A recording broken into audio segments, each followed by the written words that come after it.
Mendoj se një nga karakteristikat e luftës ishte fakti që u dëshmua për të sotën herë u dëshmuan limitet e goditjeve ajrore. Pra, përmes goditjeve ajrore, Shtetet e Bashkuara realizuan shumë qëllime taktike, por jo të gjithat.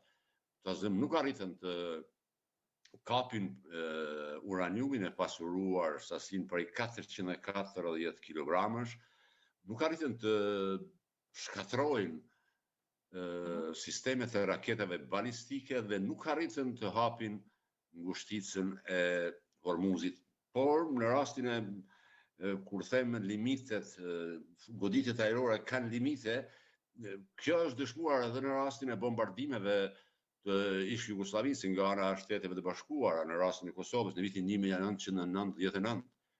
Atë botë, pas 78 ditësh goditjeve ajrore, nuk ishin goditjet ajrore ato që përcaktuan fituesin, por ishin përgatitjet që i bënte ish generali Clark, ish shefi NATO-s generali Clark, për ndërhyrjet toksore.